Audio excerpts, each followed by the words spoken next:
துணிவு பத்தி பேசல நான் சொல்ல வர்றது வந்து சின்ன படம் பெரிய படம் வந்து சக்சஸ் ரேட் வச்சுதான் போவோம். ஃபர்ஸ்ட் 12 வீக் அப்புறம் 4 படம் இமீடியட்டா சைன் பண்ணேன். அந்த தவிர இப்ப நான் பண்ணக்கூடாதுங்கிறதுல ரொம்ப கிளியரா இருக்கேன். ஒரு படம் பண்ணாலும் கரெக்டான படம் பண்ணலான்ட்டு. சிவகார்த்திகேயனை எடுத்துக்கலாம்.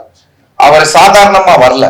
அவர் பல வருஷமா கஷ்டப்பட்டு டெலிவிஷன்ல இருந்து விஜய் டிவில ஆங்கர் பண்ணி அப்புறம் டான்ஸ் ஷோ எல்லாம் பண்ணி அதுக்கப்புறம் ஒரு சந்தர்ப்பம் கிடைச்சு அதுக்கப்புறம் வெற்றி அடைஞ்சு இப்போ ஒரு ரேஞ்சுக்கு போயிருக்காரு. அது ஒரு அனுபவத்தை ப்ராப்பரா யூஸ் பண்ணிக்கிட்டாரு அவரு. எனக்கு வந்து கரெக்டா டெபியூ ஆனதுக்கு அப்புறம் ஒரு கைடன்ஸ் இல்லாம இருந்ததுக்கு காரணம் எனக்கு பேக்ரவுண்ட் இல்ல. பட் அதை நான் குறையா சொல்ல முடியாது. எனக்கு அது தெரிஞ்சுதான் சினிமாக்கு வந்தேன்.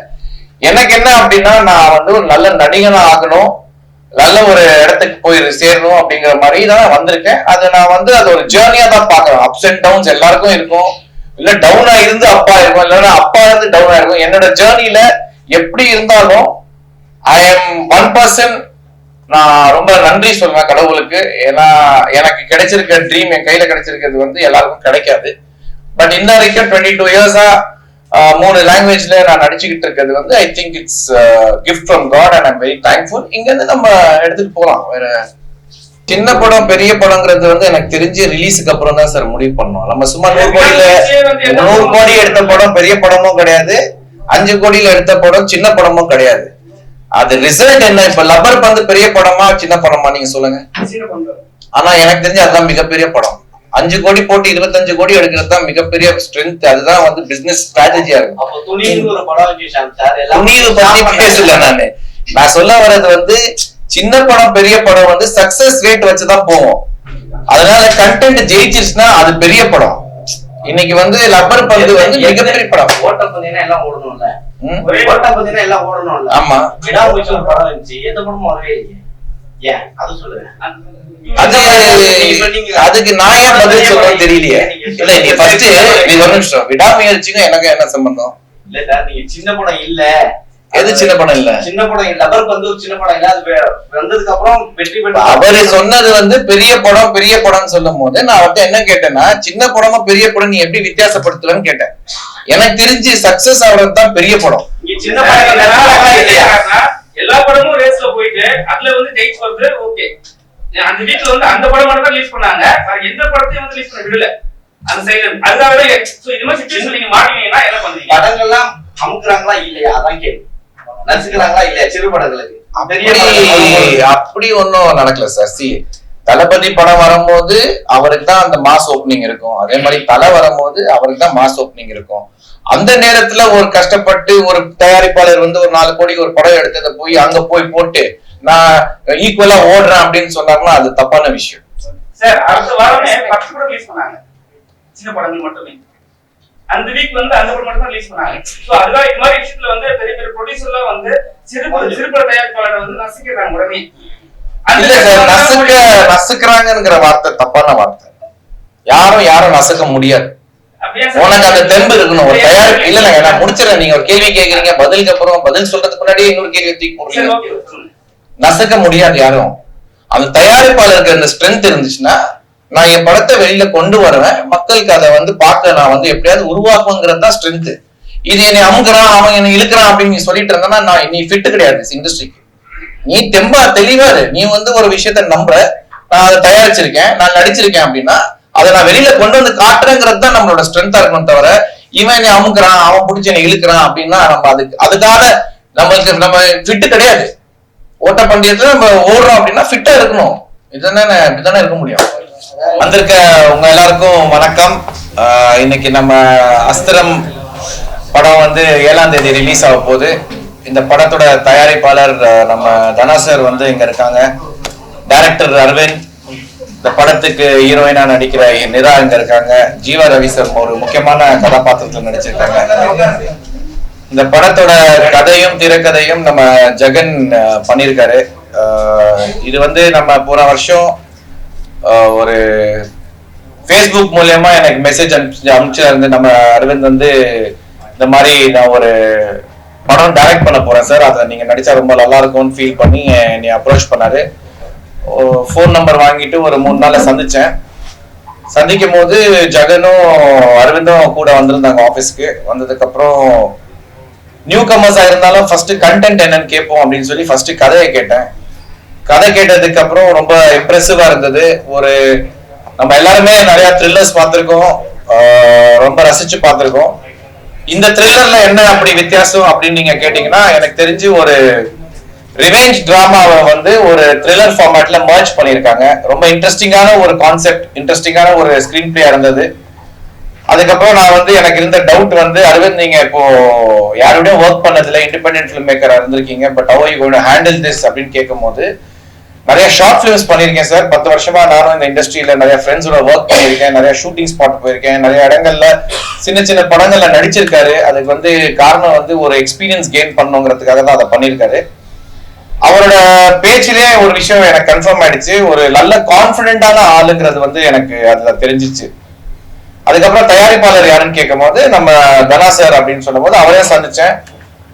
அவர் வந்து சொந்த ஊர் வந்து ஈரோடு. அவரை சந்திச்சு பேசும்போது அவர்கிட்ட எனக்கு ரொம்ப பிடிச்ச விஷயம் அது வந்து ரொம்ப ஹார்ட் ஒர்க் பண்ணி, ரொம்ப ஸ்ட்ரகிள் பண்ணி லைஃப்ல ஒரு ஒரு ஒரு பர்டிகுலரான இடத்த பிடிச்சிருக்காரு வாழ்க்கையில. நிறைய பிசினஸ் இருக்கு அவருக்கு நம்ம ஈரோட்ல.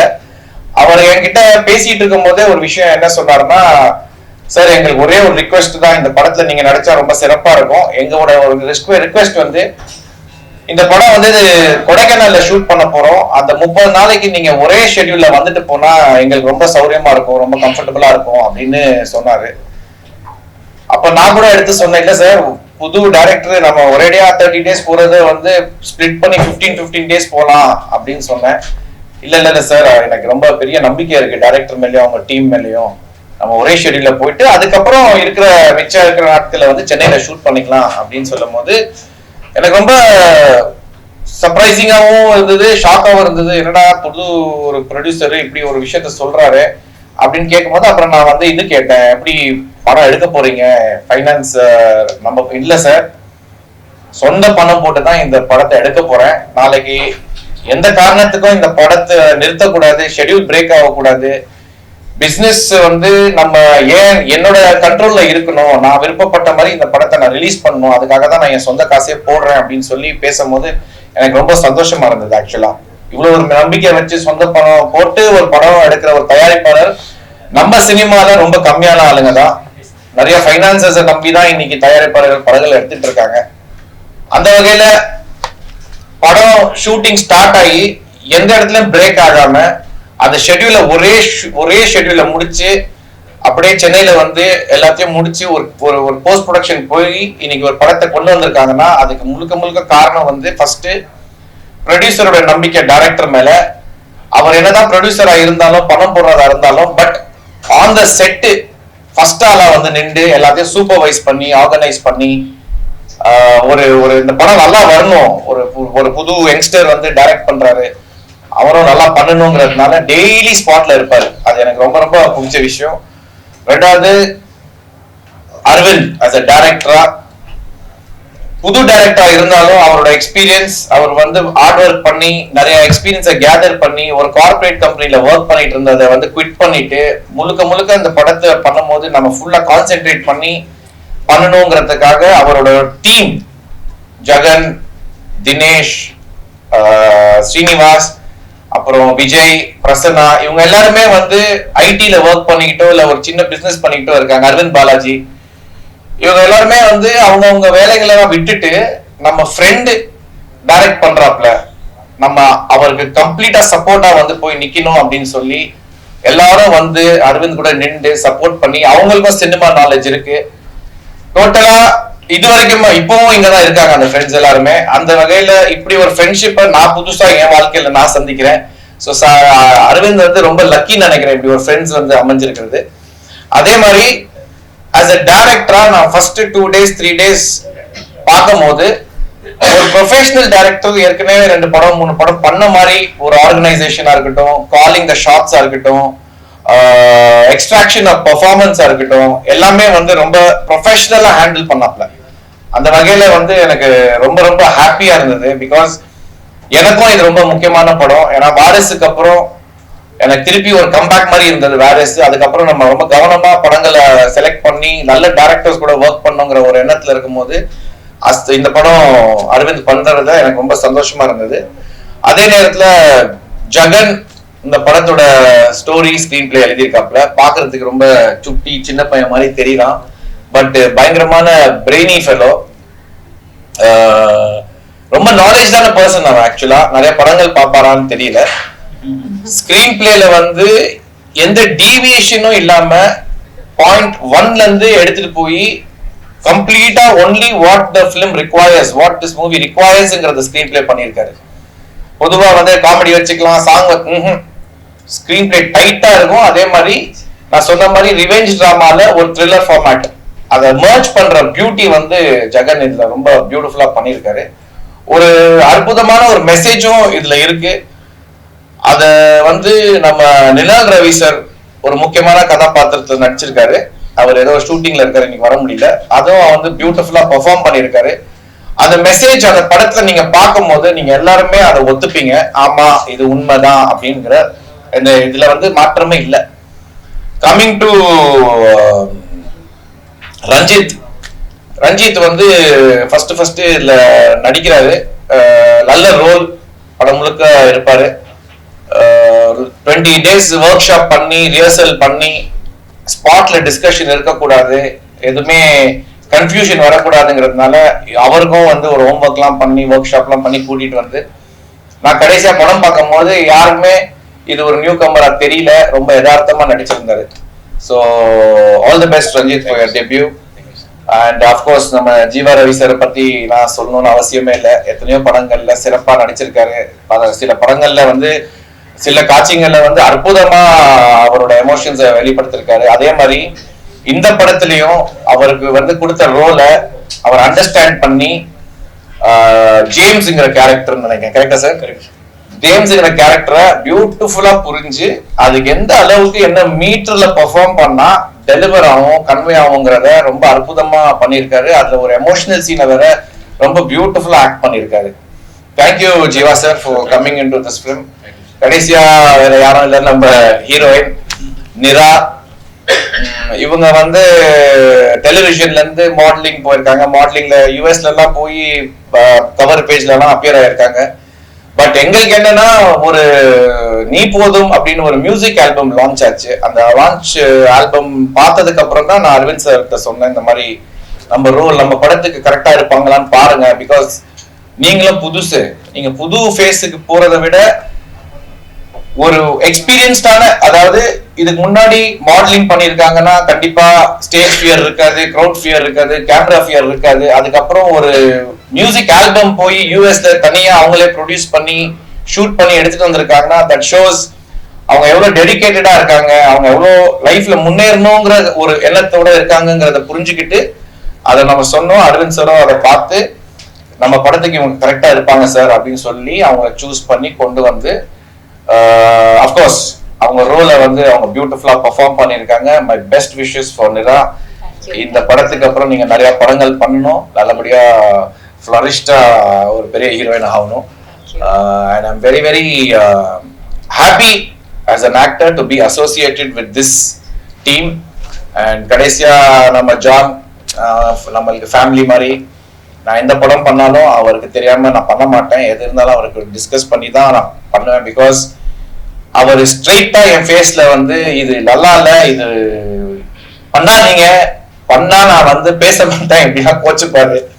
அந்த நேரத்துல அந்த டைம்ல நான் கூப்பிட்டு ஜான்ட்ட, அதுவும் அந்த வாரிசுக்கு அப்புறம் he was more particular that இதுக்கப்புறம் நம்ம எங்கேயும் தவறு பண்ணக்கூடாது ஜி அப்படின்னு சொல்லி என்னை வந்து இவ்வளவு இந்த அளவுக்கு கூட இருந்து இந்த படம் பண்ண போகும்போது நான் சொன்னேன், இந்த பயங்கரமான சப்போர்ட் தேவைப்படும் ஜான், நீங்க தான் ஃபுல் அண்ட் ஃபுல் பண்ணணும் அப்படின்னு சொல்லும் போது இப்ப வரைக்கும் டே 1ல இருந்து இப்ப வரைக்கும் என் கூட இருந்து இந்த படத்துக்காக சப்போர்ட் பண்ணி இதெல்லாம் ஆர்கனைஸ் பண்ணதுக்கு ரொம்ப ரொம்ப தேங்க்யூ ஜான். ஆனா இன்னைக்கு கூட இந்த வேலை முடியல ஜான்.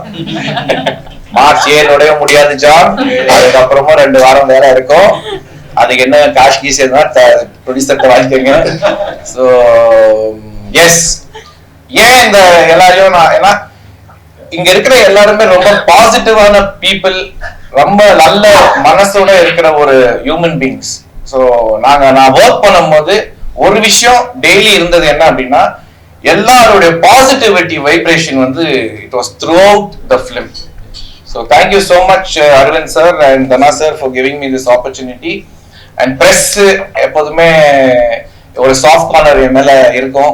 என்னை எப்போதுமே சப்போர்ட் பண்ணியிருக்கீங்க, கைட் பண்ணியிருக்கீங்க, பாராட்டியிருக்கீங்க. அதே நேரத்தில் சில நல்ல நண்பர்கள் எங்க தப்பாச்சு, இதை எப்படி கரெக்ட் பண்ணிக்கணும் அப்படிங்கிறத கைட் பண்ணியிருக்கீங்க. கண்டிப்பா அஸ்திரம் படத்தை நீங்க சப்போர்ட் பண்ணுவீங்க, என்கரேஜ் பண்ணுவீங்க. இந்த புது டீமை வந்து நல்லபடியா சப்போர்ட் பண்ணி என்கரேஜ் பண்ணி சக்சஸ்ஃபுல் ஆக்குவீங்கன்னு நான் நம்புறேன்.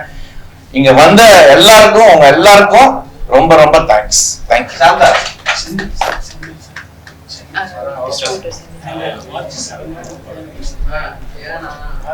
ஒரு முக்கியமான விஷயம் என்ன அப்படின்னா, இந்த படத்தை முடிச்சதுக்கு அப்புறம் ஒரு 2 டிஸ்ட்ரிபியூட்டர்ஸ் படம் பார்த்தாங்க. அதுல ஒரு டிஸ்ட்ரிபியூட்டர் பேர் வேண்டாம், ஒரு பெரிய அமௌண்ட் கொடுத்து நம்ம தனா சார் என்ன சொன்னார்னா, நான் இந்த அமௌண்ட்டை கொடுத்து இந்த படத்தை எடுத்துக்கிறேன், அப்புறம் என்னங்கிறத பார்ப்போம் அப்படிலாம் சொல்லும் போது தனா சார் வந்து வேணாம், இது இப்படி பண்ணக்கூடாது, இது ஒரு நல்ல டிஸ்ட்ரிபியூட்டர் படம், இந்த படத்தை பண்ணணும் அப்படின்னு சொல்லி 2-3 பேரை வேணான்னு சொல்லி கடைசியா நம்ம செந்தில் சார் படம் பார்த்துட்டு ரொம்ப அப்ரிஷியேட் பண்ணி அவருக்கு அந்த கண்டென்ட் ரொம்ப பிடிச்சிருந்தது. அவருக்கு ஓவராலா ஒரு கேமரா ஒர்க்கும் ரொம்ப பிடிச்சிருந்தது. இன்னைக்கு கல்யாணம் வரலன்னு நினைக்கிறேன். அவரும் ரொம்ப சிறப்பா இதுல வந்து சினிமாட்டோகிராஃபி பண்ணியிருக்காரு. எங்க டீமை சப்போர்ட் பண்ணி இந்த படத்தை தமிழ் தியேட்டர்கள் எடுத்து ரிலீஸ் பண்ற செந்தில் சாருக்கு இந்த நேரத்துல ரொம்ப ரொம்ப நன்றி. And yes, thank you so much for coming. Thank you.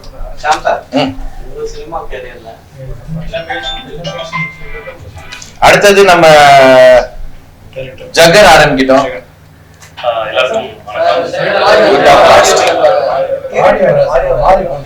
மாறி உட்காரணுமா? எப்படி வாசிக்கிறது? எப்படி இருந்து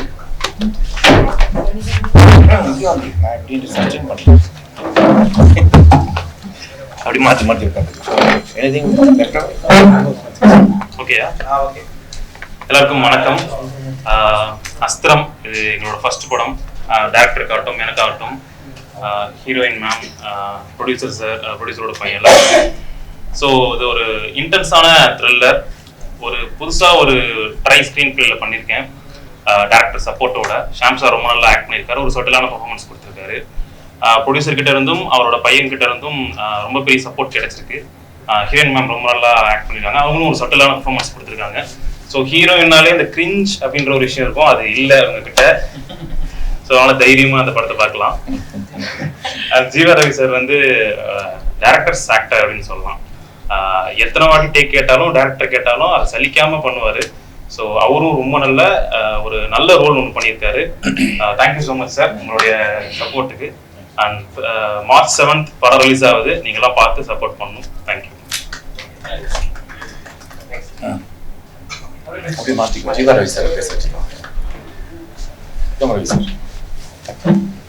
எல்லாருக்கும் வணக்கம். அரவிந்த் மட்டும் இல்லை, எனக்கும் இதுதான் ஃபர்ஸ்ட் படம்.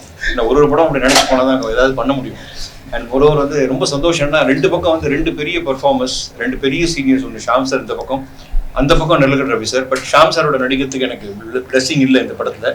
ஸோ காம்பினேஷன் இல்லை. ரவி அண்ணாவோட நடிச்சிட்டேன். ஒரு 2 சீன் 3 சீன் பண்ணோம். ஸோ அது ஒரு குறிப்பிட்ட ஒரு குடும்பமாக அதை நடிச்சு முடிச்சிட்டோம். ஹீரோயின் கூட நடிக்கிறதுக்கும் காம்பினேஷன் இல்லை. பட் இருந்தாலும் எனக்கு வந்து நார்மலாக வந்து ஒரு அப்பா ரோல் தான் இந்த படத்தில். பட் ஒரு டிஃப்ரெண்டான அப்பாவை நீங்கள் பார்ப்பீங்க. ஒரு எமோஷனல் ஃபாதர். எனக்கு ரொம்ப பிடிச்சது. அதுக்கு அரவிந்துக்கும் ப்ரொடியூசர் சாருக்கும் ரொம்ப தேங்க்ஸ் சொல்லிக்கிறேன். ஸோ கொடைக்கானலில் நாங்கள் இருந்த அந்த 8 நாளோ 9 நாளோ வந்து எனக்கு ரொம்ப ரொம்ப என்ஜாயபிள். மிருதனுக்கு அப்புறம் இது ஒரு பெரிய மெமரி எனக்கு இருக்கும். அண்ட் சமீபத்தில் அந்த விடாமுயற்சி பண்ண 13 நாள் பேங்காக்ல இருந்தேன். இந்த ஹாப்பினஸ் வந்து எனக்கு இருந்தது வந்து ரொம்ப சூப்பராக இருந்தது. அதை விட ஒரு 10 மடங்கு ஹாப்பினஸ் வந்து எனக்கு இந்த டீம் கொடுத்தாங்க. இந்த ப்ரொடியூசர்ஸ் சரி, ஆக்டர்ஸ் சரி, எல்லாருமே கொடுத்தாங்க. அண்ட் அவர் சொன்னார், நிறைய எவ்வளோ டேக் கேட்டாலும் கொடுத்துருவாங்கன்னு. அவ்வளோ டேக் வாங்கியிருக்கோன்னு அர்த்தம், வேற ஒன்றுமே இல்லை. அண்ட் ஒருவர் வந்து it's a very nice movie. And Sham சாரை வந்து ஆக்ட் பண்ணும்போது நான் போய் உட்காந்து அங்கே 2 days நான் போய் உட்காந்து பார்ப்பேன். ஏன்னா ஒரு சீனியர் பர்ஃபார்ம் பண்ணும்போது அவங்ககிட்ட நிறைய விஷயம் எடுத்துக்கலாம். ஸோ ஷாம் சார் கிட்ட நிறைய விஷயங்கள் எடுத்திருக்கேன். நான் சொல்ல மாட்டேன், அவரோட காம்பினேஷன் தான் இல்லை. But I have taken lot of things, நிறைய லேர்னிங் எடுத்திருக்கேன். அண்ட் ரவியனோட நிறைய விஷயங்கள் நான் பண்ணியிருக்கேன். அண்ட் ஐ வெல்கம் நீரா தமிழ் இண்டஸ்ட்ரி, தமிழ் பொண்ணு, அதுவும் திண்டுக்கல் பொண்ணு. கரெக்டா? So very happy. எனக்கு நம்ம ஒரு தமிழ் பொண்ணை வந்து இன்ட்ரடியூஸ் பண்ணுறது வந்து அரவிந்துக்கு தான் அந்த பெருமை பேசுகிறோம். மெயினாக ஷாம் சாருக்கு தான் அந்த கிரெடிட் போகும். Very happy for that. And producer வந்து ஆக்சுவலி ஃபர்ஸ்ட் அவர் ப்ரொடியூசர்னு எனக்கு தெரியவே இல்லை. ஸ்பாட்ல சாதாரணமாக நின்று இருந்தார். சார் கொஞ்சம் அப்படி தள்ளுங்க சார் நான் சொல்லிட்டு போயிட்டேன். சார் அவர் தான் சார் ப்ரொடியூசர், சம்பளம் வராது சார் போங்க அப்படின்னு. அதுக்கப்புறம் தான் போயிட்டு சார் ஐம் வெரி சாரிண்ணா. எதுக்கு சொல்ல வரேன்னா அவரும் எளிமையான மக்கள் அங்கே இருந்தது ஃபுல்லாக. அண்ட் கொடைக்கானல்ல நம்மள எல்லாருமே அவங்க வீட்டில் பார்த்துக்கிற மாதிரி எங்களை பார்த்துட்டாங்க, எந்த வித குறையும் இல்லை. அண்ட் இதில் ஒருத்தரை பற்றி மட்டும் நான் சொல்லணும்னா ஹாஜி முகமதுன்னு சொல்லி மேனேஜர் ஒருத்தர் இருந்தார். அவர் ஃபுல் அண்ட் ஃபுல் அவருக்கு வந்து நான் ரொம்ப தேங்க்ஸ் சொல்கிறேன். நிறைய ஓட்டம் ஓடினார் அண்ட் பண்ணார், எல்லாமே பண்ணாங்க. ஸோ அவர் வந்து நீங்கள் இல்லை இருக்காரா இல்லைன்னு தெரியல, பட் அவருக்கு ரொம்ப தேங்க்ஸ் சொல்லணும். அண்ட் மோரோவர் இந்த டெக்னீஷியன்ஸ் இந்த படத்தில் இருக்கவங்க எல்லாமே சூப்பர் டெக்னீஷியன்ஸ். எல்லாருக்கும் என் மனமார்ந்த வாழ்த்துக்கள். அண்ட் ஷாம் சார் அவரோட கம்பேக் வந்து வாரிசுலேயே வந்து அவர் கம்பேக் இல்லை, எப்போ அவர் வந்துட்டு திருப்பி அவர் வரணுன்றதே இல்லை. ஷாம் சார்னா எல்லாருக்குமே தெரியும். ஸோ அவரோட நிழலில் இந்த படம் அவரோட ஷோல்டரில் இருக்குது. ஸோ நாங்கள்லாம் அவரோட சேர்ந்து ட்ராவல் பண்ணி அண்ட் அஸ்திரம் உங்கள் தயவோட உங்களோட சப்போர்ட்டோட பெரிய ஒரு வெற்றி பெறுன்ற ஹெல்த்தியான ஒரு வெற்றி வந்து மக்கள் வந்து இது கண்டிப்பாக கொடுப்பாங்கன்ற நம்பிக்கை எங்களுக்கு இருக்குது. நீங்களும் உங்களை ஆதரவை கொடுங்க. ரொம்ப நன்றி. Happy happy happy. Thank you.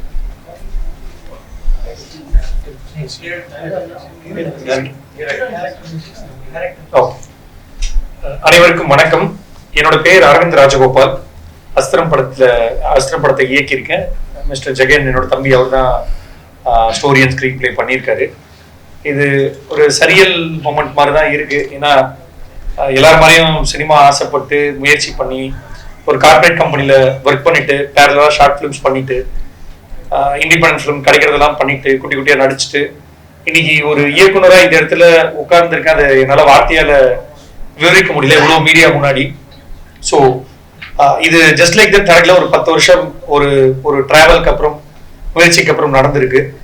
So எனக்கு இந்த கதையை ஏன்னா ஜென்ரலாக வந்து ப்ரொடியூசர்ஸ் வந்து கதை சொல்ல போகும்போதே யாரோட அசிஸ்டன்ட்னு கேட்பாங்க, யார்கிட்ட ஒர்க் பண்ணியிருக்க தம்பி உனக்கு என்ன எக்ஸ்பீரியன்ஸ் இருக்குன்னு கேட்பாங்க. ஆனால் நான் ஃபர்ஸ்ட் பார்த்த ஒரு வித்தியாசமான நபர் வந்து தனா சார் தான். ஏன்னா அவரோட சார் ஒரு பிரின்சிபலே வச்சிருக்காரு. அவர் இளம் இயக்குனர்கள் ஒரு 10 பேரை உருவாக்கணும்ன்றது அவரோட மிகப்பெரிய ஆசையா இருக்கு.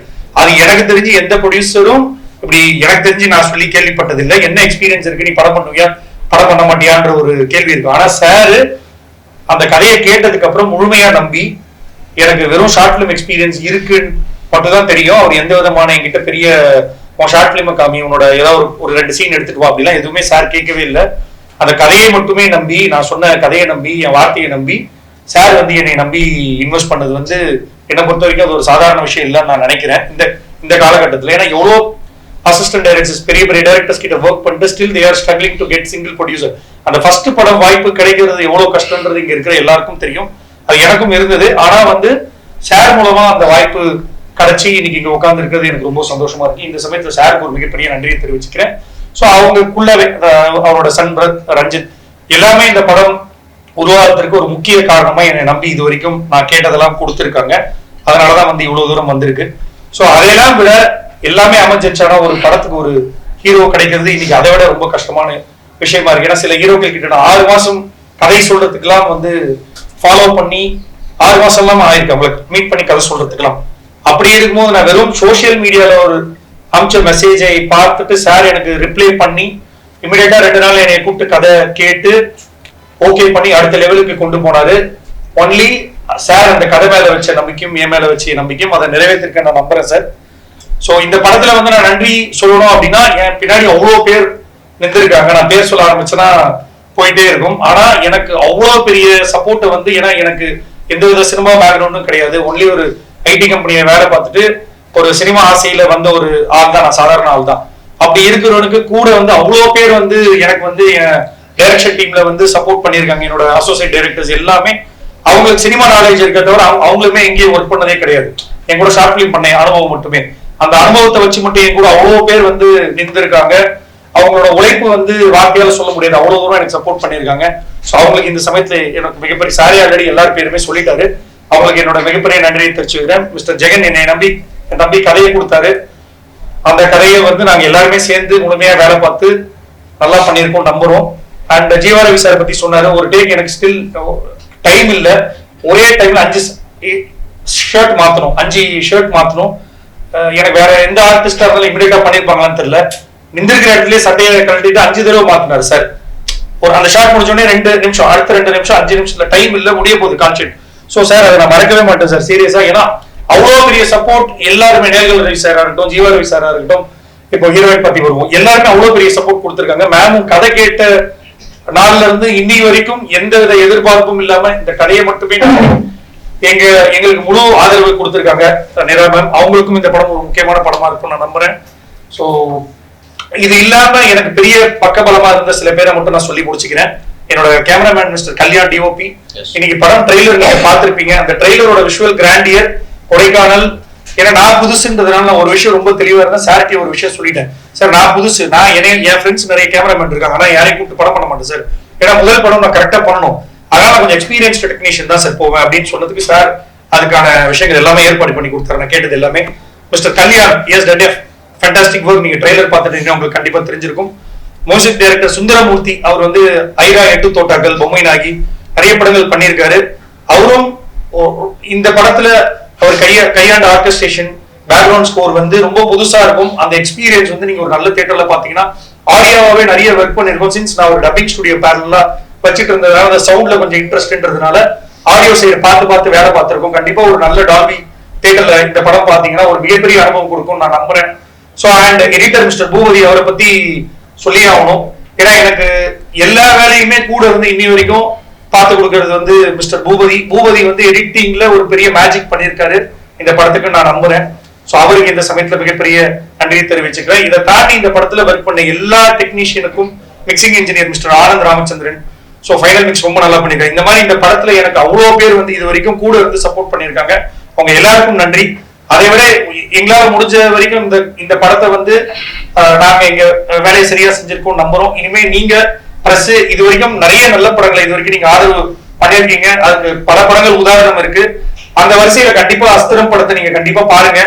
பார்த்துட்டு உங்களுக்கு பிடிச்சிருந்ததுன்னா கண்டிப்பா இது நல்ல படம் மக்கள்கிட்ட கொண்டு போய் சேர்க்கறதுக்கு நீங்க எழுதுறீங்க அப்படின்னா கண்டிப்பா அது மக்கள்கிட்ட கொண்டு போய் சேரும்ன்ற நம்பிக்கை எனக்கு இருக்கு. சோ கண்டிப்பா இந்த படத்தை நீங்க பார்த்துட்டு மக்கள்கிட்ட கொண்டு போறதுக்கு பெரிய சப்போர்ட் வேணும். நான் ரொம்ப தாழ்மையா இந்த இடத்துல கேட்டுக்கிறேன். Thank you so much.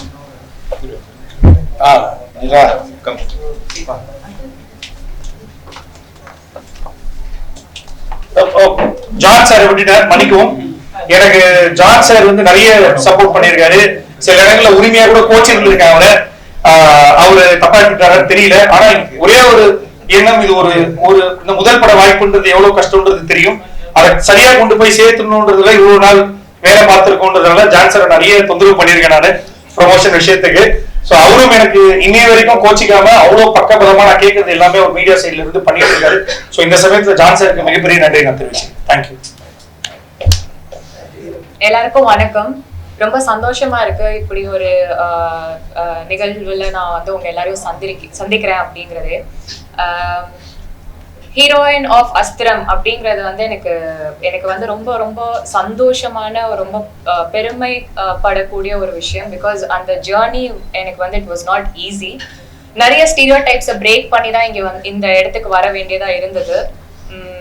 டெலிவிஷன்ல ஸ்டார்ட் பண்ணி அப்புறம் ஒரு இது வந்து நான் ஒரு ப்ரொஃபஷன்னா சூஸ் பண்ணி இதுதான் என் ப்ரொஃபஷன் நான் மென்டலி டிசைட் ஆகும்போது நான் இதுக்கு எந்த அளவுக்கு தகுதியா இருக்கேன் அப்படிங்கறத உணர்றதை விட ரொம்ப யதார்த்தமா எல்லார மாதிரி நானும் வந்து ஏன் எனக்கு சான்ஸ் கிடைச்சா நானும் ப்ரூவ் பண்ணுவேன், இப்படி ஒரு மைண்ட் செட்லயே தான் நான் டிராவல் ஆயிட்டு இருந்தேன். But there was a situation, ஒரு கட்டத்துல இதை இப்படி பார்க்காம வேற ஏதாவது பெர்ஸ்பெக்டிவ்ல பார்க்கலாமான்னு நினைக்கக்கூடிய ஒரு தருணம் வந்தது. அதுதான் வந்து சினிமாக்கு டைம் ரொம்ப முக்கியம்னு சொல்லுவாங்கல்ல, அதுதான் அந்த டைமான்னு எனக்கு தெரியல. அது அப்படிதான் நான் நம்புறேன். தட் டைம் இதை வேற பெர்ஸ்பெக்டிவ்ல பார்க்கும்போது நான் ஏன் சான்ஸ்க்காக இங்க போகணுமா அங்க போகணுமா, ஏன்னா எங்க போகணும்னு தெரியாது போகணும்னு நினைச்சாலும். ஸோ என்ன பண்ணணும்னு தெரியாத போது நம்மளே ஒரு சான்ஸ் கிரியேட் பண்ணிக்கலாமே அப்படிங்கிற ஒரு ஐடியா வந்தது. அப்படி பண்ணதுதான் நீ போதும். அந்த நீ போதும் ஆல்பம் சாங் நம்ம சென்னையில பண்ணாலே, நான் திண்டுக்கல்ல பிறந்த சென்னையில வளர்ந்த, ஸோ இங்க இருக்கிற கான்டாக்ட்ஸை வச்சே நம்ம ஒரு ப்ராஜெக்ட் பண்ணணும், எலிவேட் பண்ணணும்னா அதுவே கஷ்டம். பட் அங்க தனியாலா யூஎஸ்ல யாருமே தெரியாம ஒரு ப்ராஜெக்டை நான் வந்து கிரியேட் பண்ணி அது லான்ச் பண்ணும் போது பயங்கர எதிர்ப்புகள்னு சொல்ல முடியாது, நிறைய ஹர்டில்ஸ் வந்துச்சு. இண்டிபெண்டா இண்டிவிஜுவலா நான் அதை வந்து ஹேண்டில் பண்றது ரொம்ப சிரமப்பட்டேன். பட் ஒரு ஒரு மேனிஃபெஸ்டேஷனோட ஒரு ஸ்ட்ராங் வில்லோட நம்ம if we move forward நடக்கிறதெல்லாம் கண்டிப்பா நல்லதே நடக்கும் அப்படின்னு சொல்ற மாதிரி like everything was unfolding for me. எல்லாமே நல்லதே நடக்கும் அப்படிங்கிற மாதிரி எனக்கு காமிக்கக்கூடிய விஷயங்கள் Arya sir, Aishwarya Rajesh ma'am, Revathi ma'am and Khushbu ma'am, இவங்கள மாதிரி ஆட்கள் எல்லாம் எனக்கு அந்த ப்ராஜெக்ட் டிஜிட்டலா லான்ச் பண்ணி கொடுத்தாங்க. ஏன்னா அது வந்து ஒரு விமன் ஓரியன்டட் சப்ஜெக்ட்.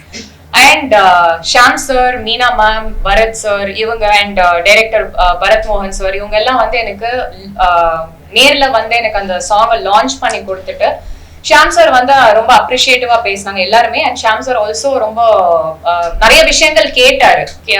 இது எப்படி பண்ணீங்க, என்ன பண்ணீங்க, எப்படி பிளான் பண்ணீங்க, இந்த ஐடியா எப்படி வந்ததுங்கிறதுலாம் ரொம்ப யதார்த்தமா கேட்டாரு அந்த இடத்துல.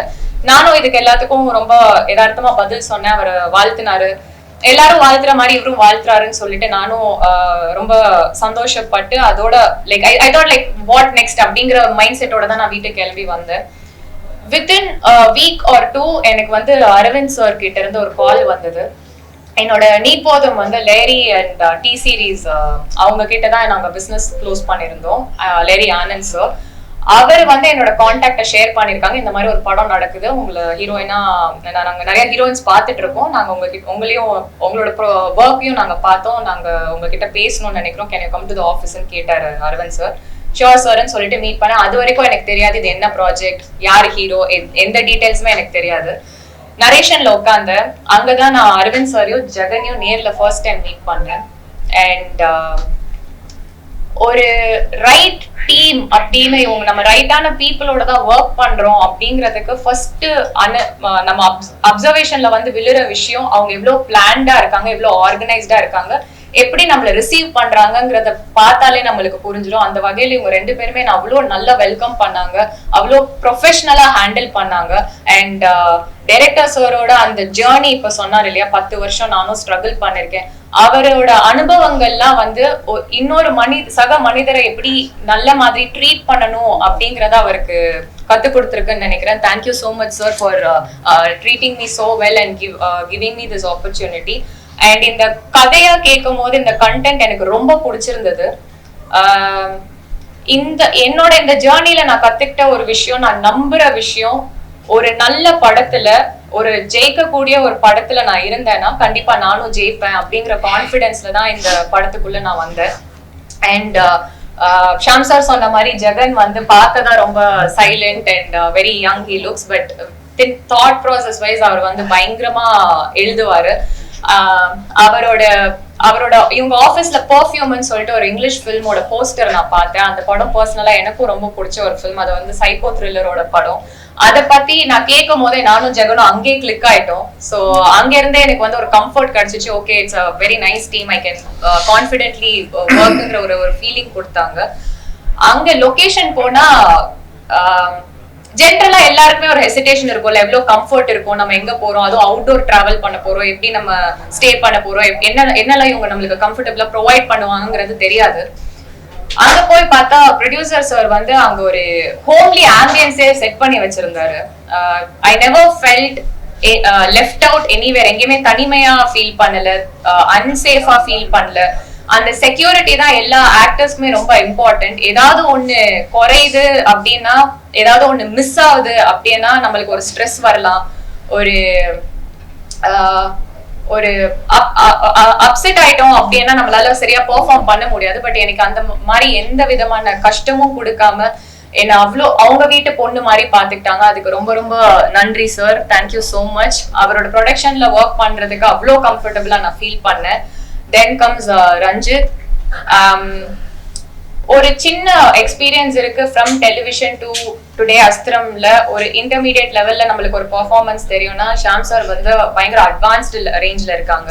ரஞ்சித் வந்து he's a fresher as an actor. அது மட்டும் இல்லாம இந்த படம் ஷாம் சாரோட ஷோல்டர்ஸ்ல தான் டிராவல் ஆகுது என்டையர் ஃபில்ம். நாங்க எல்லாருமே வந்து அவரை குஷன் பண்ற ஒரு கேரக்டர்ஸ்ல தான் இருக்கோம். அப்படின்னும் போது இவர் ரஞ்சித் வந்து த்ரூ அவுட்டா டிராவல் பண்றாரு ஷாம் சார் கூட. அவரோட பெர்ஃபார்மன்ஸ் வந்து அவ்வளோ இம்பார்ட்டன்ட். பிகாஸ் ஒருத்தர் ஒரு சீன்ல ப்ராப்பரா பெர்ஃபார்ம் பண்ணலனாலும் மொத்த சீனும் இறங்கிடும் போது அவருக்குமே ஒரு பெரிய ரெஸ்பான்சிபிலிட்டி இருக்கு. பட் எந்த இடத்துலயுமே படம் பார்த்ததுக்கு அப்புறமும் சரி இல்ல ட்ரைலர் பார்த்துட்டும் சரி, friends circle, family circle, anywhere எங்கேயுமே ஒரு நெகட்டிவ் கமெண்டோ இல்ல ஒரு முக சுருக்கமோ எதுவுமே இல்ல. அவ்வளோ அப்ரிஷியேட் பண்ணிருக்காங்க. இது this happened only because Ranjit had that open mind to learn. He was completely open to learn and perform well. Thank you so much, Ranjit. And Jeeva Ravi sir, thank you for being a part of this film, sir. நீங்க சொன்ன மாதிரி combination scenes கிடையாது நம்மளுக்கு. ஆனா இவங்களோட character is kind of the base for the film. அதுதான் வந்து ஒரு இட் கிரியேட்ஸ் த ரூட் அப்படின்னும் போது he played a very prominent role. நான் ஜீவா ரவி சாரை வந்து நிறைய ஆட்ஸ்ல பார்த்திருக்கேன், மிருதன் ஃபிலிம்ல பார்த்திருக்கேன். எல்லா இடத்துலயுமே வந்து ஒரு நெகட்டிவ் ஷேட்ல பிளே பண்ணிருப்பாங்க. பட் இங்க கம்ப்ளீட்டா ஒரு எமோஷனல், நீங்க ட்ரெய்லர் பார்த்திருந்தீங்கன்னா தெரிஞ்சிருக்கும், அவரோட ஒரு கிரைங் சீக்வன்ஸ் வச்சிருப்பாங்க. பயங்கர எமோஷனலா இருக்கும். அது நம்ம வீட்டுக்கு திரும்பி போகும்போது கூட அது மைண்ட்லயே ஓடிட்டு இருக்கும். அந்த மாதிரியான ரொம்ப இம்பார்ட்டன்டான ப்ராமினன்டான ரோல் பிளே பண்ணிருக்காரு. அண்ட் எங்க எல்லாருக்குமே ஒரு இம்பார்ட்டன்ஸ் இருக்கு. பட் நாங்க எல்லாருமே we keep cushioning that main person Sham sir. And Sham sir, thank you so much for being that comfortable person. ஒரு 20 வருஷத்துக்கும் மேற்பட்ட உங்களோட இந்த ஜேர்னில heroines like Jyothika ma'am, Simran ma'am, Trisha மேம்ல டெபியூ ஆனது, அசின் மேம்ல டெபியூ ஆனது எல்லாருமே உங்க கூட தான். அப்படின்னும் போது நானும் உங்க கூட டெபியூ ஆகிற ஒரு வாய்ப்பு கிடைச்சிருக்குங்கிறதே நான் வந்து ரொம்ப பெரிய வரமா நான் பாக்குறேன். And not every one will have that heart to say okay இந்த பொண்ணை காஸ்ட் பண்ணுங்க, இந்த பொண்ணை வந்து ஹீரோயினா போடுங்க அப்படின்னு எல்லாரால சொல்ல முடியாது. பட் நீங்க அது மீறி என்ன அங்க லான்ச்ல என்ன அப்ரிஷியேட் பண்ணது இல்லாம நீங்க எங்கேயுமே வந்து என்ன ரெஃபர் பண்ணிருக்கீங்கன்னா அந்த மனசே வந்து நான் கடவுளா பாக்குறேன் sir. Because breaking the stereotypes and becoming a heroine, அதுவும் டெலிவிஷன் சொல்லி நம்மள அழுத்தி ஒரு ப்ரெஷருக்குள்ள வைக்கும் போது அதை பிரேக் பண்ணி வெளியே வந்து ஷோ ஆஃப் பண்ணணுங்கிறது வந்து I had that strong will, and that will maybe introduced me to people, kind-hearted people like you, director and the producer. So this entire team is like a very close to my heart team. And Nilalgal Ravi sir, such a legendary actor. Rajini sir ஓடலாம் அவரோட combinations எல்லாம் பார்த்து நான் அவ்வளோ ரசிச்சிருக்கோம், enjoy பண்ணிருக்கோம். அவர் கூட first day எனக்கு combination shot வரும்போது ஒரு நர்வஸ்னஸோட உட்காந்துட்டு இருக்கேன். அவர் வந்து தமிழ் பேசியாமா? சார் தமிழ் பொண்ணுதான், திண்டுக்கல் பொண்ணு, மூக்கு அழகா இருக்கு, உனக்கு வந்து நல்லா வந்துருவ நீ பாரு அப்படின்னு ஒரு வார்த்தை சொல்லும் போது அந்த நர்வஸ்னஸ் எல்லாம் தொப்புன்னு உடஞ்சிருச்சு. ரொம்ப கம்ஃபர்டபுளா ஃபீல் பண்ணேன். இப்படி எல்லாருமே என்கரேஜிங்கா மோட்டிவேட்டிங்கா தான் இருந்தாங்க. அது எனக்கு ரொம்ப சந்தோஷமா இருக்கு. Now I can very honestly and proudly say இந்த அஸ்திரம்ங்கிற படம் என் வாழ்க்கையில எனக்கு கடவுள் கொடுத்த அஸ்திரம். இத வரமா கொடுத்திருக்காரு. இங்க இருந்து யூ டேக் ஆஃப் அப்படின்னு சொல்லி எனக்கு கிடைச்ச வரமா நான் பாக்குறேன். அண்ட்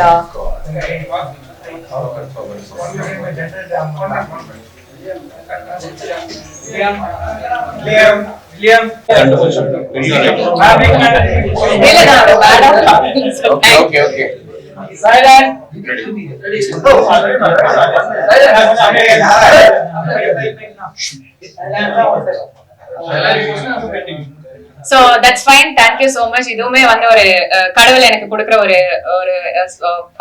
ஒரு விஷயம் மாதிரி இருக்கு. அண்ட் ஜான் சார், இவர் வந்து எனக்கு நீ போதும் டைம்ல இருந்தே எனக்காக ஒர்க் பண்ணி கொடுத்திருக்காரு. சோ அவருக்கும் தெரியும் என்னோட விஷன் என்ன, என்னோட கோல் என்ன. அண்ட் அவருக்கும் 2 பொண்ணுங்க.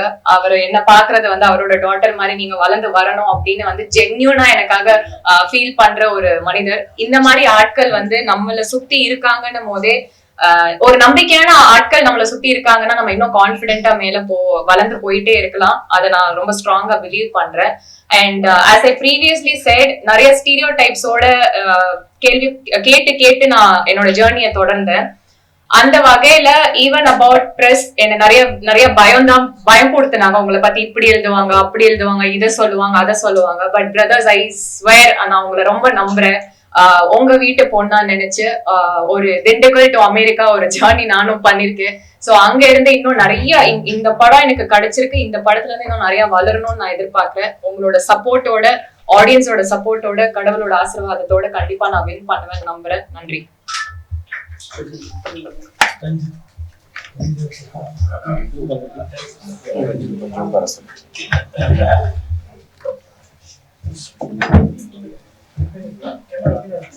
பத்திரிகை நண்பர்களுக்கு அனைவருக்கும் வணக்கம். ஃபர்ஸ்ட் ஆஃப் ஆல் எனக்கு என்னுடைய அப்பாவுக்கு நன்றியை தெரிவித்துக்கிறேன். என் அப்பா இல்லாம நான் இல்லை. இப்போ பெஸ்ட் மூவிஸ் அப்படிங்கிற ப்ரொடக்ஷன்ல வந்து எங்க அப்பா வந்து ஜெயிக்கணுங்கிறதுக்காகவே நம்ம டைரக்டர் சொன்ன மாதிரி 10 நியூ டைரக்டர்ஸ் கொண்டு வரணும் அப்படின்றது ரொம்ப ஆசைப்படுறாரு. அது எத்தனை பேருக்கு பிடிக்கும்னு தெரியல. அது ஒரு வாழ்க்கை கொடுக்கணும்னு ஆசைப்படுறாரு. அவர் காசு இழந்தாலும் ஒரு 10 டைரக்டருக்கு வாழ்வு கொடுக்கணும், நம்ம பேரை சொல்லணும் அப்படின்றதுக்காகவே அவர் வந்து, நான் கூட சொன்னப்ப ஒரு 2-3 படங்கள் சம்பாதிச்சுட்டு அடுத்த படத்துக்கு போகலாம் அப்படின்னு சொன்னேன். இல்லப்பா, என்னோட ஆம்பிஷன் 10 படம். அந்த 10 படமே வந்து புது டைரக்டர் கொடுக்கணும்னு சொல்லி விருப்பப்படுறாரு. அவரோட ஆசையை வந்து நிறைவேற்றணும்னு உங்கள்கிட்ட கேட்டுக்கிறேன். And director Aravind Rajagopal sir பத்தி சொல்ல வேண்டியதே இல்லை. இப்ப இந்த மீடியால சொல்றது தாண்டி படத்துல பார்த்து தெரிஞ்சுக்கணும்னு ஆசைப்படுறேன். என்னதான் மீடியால நான் ப்ரொமோட் பண்ணி சொன்னாலும் end of the day cinema தியேட்டர்ல பார்த்து தான் நீங்க தெரிஞ்சுக்கணும்னு ஆசைப்படுறேன். அண்ட் ஆக்டர் சாம் சாருக்கு ரொம்ப தேங்க்ஸ் சொல்லிக்கிறேன் சார். பிகாஸ் எனக்கு வந்து கேமரா இப்போ எப்படி என் முன்னாடி இருக்குதோ, அன்னைக்கு ஃபர்ஸ்ட் டே ஃபர்ஸ்ட் ஷூட் அப்போ எனக்கு ரொம்ப பயமா இருந்தது இப்படி பண்ணணும் அப்படின் போது. அப்ப எனக்கு சாம் சார் வந்து ரொம்ப ஃப்ரீடம் கொடுத்து, தம்பி பண்ணுடா, நல்லா பண்ணுவேன் அப்படின்னு சொல்லி எனக்கு ஒரு ஈகோயிஸ்டிக் எதுவுமே இல்லாம அவரோட ஃப்ரெண்டு கிட்ட எப்படி பழகி பேசுவாரோ ஸோ அந்த மாதிரியே என்கிட்ட பழகினாரு. Thank you so much sir. And thank you Niranjani ma'am. இந்த படத்துல எமோஷனல் சீன்ஸ் நிறைய பார்ப்பீங்க. And coming to the point, Jeeva Ravi sir சொல்ல வேண்டியதே இல்லை. அவரு கிட்டத்தட்ட சீனியர் ஆக்டர், ரொம்ப வருஷமா அப்பாக்கள் கேரக்டர், இன்னுமே அப்பாக்கள் கேரக்டர் 20-25 வருஷத்துக்கு நடிப்பாருன்னு நான் நம்பிட்டு இருக்கேன். அண்ட் ரைட்டர் ஜெகன் ப்ரோ பத்தி சொல்லி ஆகணும். கதை இல்லாம படம் இல்லை. கதையில வந்து ஒரு பிள்ளையார் சொல்லி போட்டு ஒரு பேப்பர்ல எழுதுறது வந்து ஒரு கதை தான். அந்த கதை உருவானாதான் அடுத்தது வந்து ஸ்டெப் பை ஸ்டெப்பா ஒரு ஆக்டர்ஸ், ப்ரொடியூசர்ஸ் எல்லாமே வருவாங்க. அது ஜெகன் ப்ரோக்கு ரொம்ப ரொம்ப தேங்க்ஸ் சொல்லிக்கிறேன். அண்ட் நிறைய கேஸ்ட் அண்ட் ப்ரூவ்ஸ் பண்ணிக்கிறேன். கம்மிங் டு த பாயிண்ட், ஒரு சின்ன விஷயம், அது சீக்கிரமா சொல்லி முடிச்சிடறேன், 2 minutes. இப்போ நம்ம துணி கடைக்கெல்லாம் போவோம் இல்லைங்களா? ஒரு பெரிய துணி கடைக்கு போய் ஒரு 10,000, 15,000, 20,000 நம்ம பர்ச்சேஸ் பண்ணுவோம்.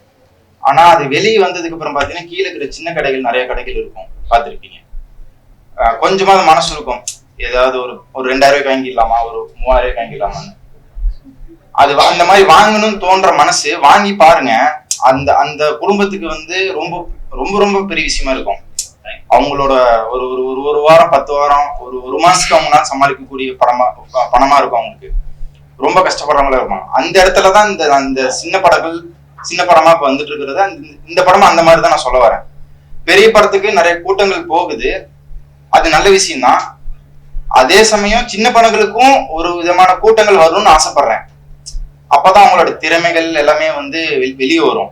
ஆக்டர்ஸா இருக்கட்டும், டைரக்டர்ஸா இருக்கட்டும். நீங்க பார்த்த படங்கள் எல்லாமே டெபியூட் டைரக்டர்ஸ் தான் வந்து நிறைய ஹிட் படங்கள் வந்துட்டு இருக்கு. ஸோ அதனால வந்து கல்யாணத்துக்கு வந்து சாப்பாடு சாப்பிட்டு நல்லா இருக்கா நாலு இல்லையான்னு வந்து பார்த்து சாப்பிட்டதுக்கு அப்புறம் தான் தெரியும். ஸோ அந்த மாதிரி கல்யாணத்துக்கு இன்வைட் பண்ணியிருக்க மாதிரி இந்த படத்துக்கு இன்வைட் பண்றோம். அது சாப்பிட்டுட்டு நீங்க வந்து படத்தை பார்த்துட்டு எனக்கு வந்து நல்லா இல்லைனாலும் நல்லா இல்லைன்னு சொல்லுங்க, நல்லா இருக்குன்னா நல்லா இருக்குன்னு சொல்லுங்க. Thank you so much. தேங்க்யூ.